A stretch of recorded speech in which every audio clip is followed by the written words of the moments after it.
CPM থেকে তৃণমূলে যোগ দিল প্রায় একাধিক পরিবারের সদস্যরা। করিমপুর ২ নম্বর ব্লকের অধীন নারায়ণপুর ২ নম্বর পঞ্চায়েতের মোট ৪০টি পরিবারের সদস্যরা সিপিএম এর সঙ্গে দীর্ঘদিন জড়িত ছিল। তবে বৃহস্পতিবার সেই পরিবার তৃণমূলে যোগদান করল।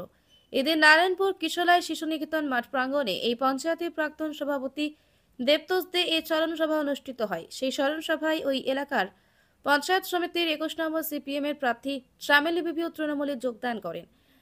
৭৮ বিধানসভার করিমপুর ২ ব্লকের তৃণমূল কংগ্রেস সভাপতি কার্তিক চন্দ্র মণ্ডল এর হাত ধরে তৃণমূলে যোগদান করেন তিনি। সঙ্গে ছিলেন করিমপুর ২ নম্বর ব্লকের সহ সভাপতি সাজিদুল হক শাহ ওরফে মিঠু। মমতা ব্যানার্জির উন্নয়ন দেখে তারা মমতা ব্যানার্জির উন্নয়নে সামিল হওয়ার জন্য তৃণমূল কংগ্রেসে যোগদান করেন।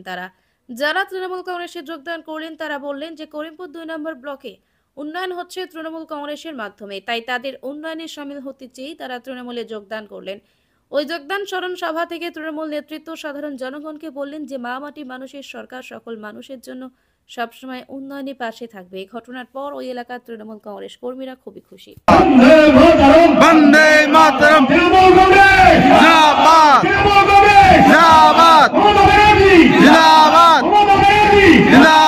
হঠাৎ সিদ্ধান্ত বলতে মমতা ব্যানার্জির অনেক ভালো কাজ দেখে আমরা আমাদের পরিবার সহ প্রায় ৩৮ থেকে ৪০ জন আমরা নিজের স্বেচ্ছায় সিপিএম থেকে আমরা টিএমসিতে যোগদান করলাম আজকে।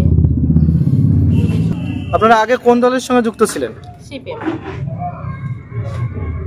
আপনি একা এলেন না, এর সঙ্গে আরো অনেকে? না, আমি একা আসিনি, আমার হাজবেন্ড, শ্বশুর শাশুড়ি, আমার পরিবারের যত লোকজন আছে আমাদের প্রায় ৪০ থেকে ৪৫টা হয়ে যাবে। তো সবাই, হ্যাঁ, পরিবারের সবাই একসঙ্গে আজকে আসতে পারেনি, একেবারে পুরো ফ্যামিলি আমাদের বংশের সবাই যোগদান করেছে। তো সবাই আজকে একসঙ্গে সবাই আসতে পারেনি, বিভিন্ন কাজে ব্যস্ততার কারণে সবাই আসতে পারেনি, যতজন সম্ভব এসেছে আর কি আজকে।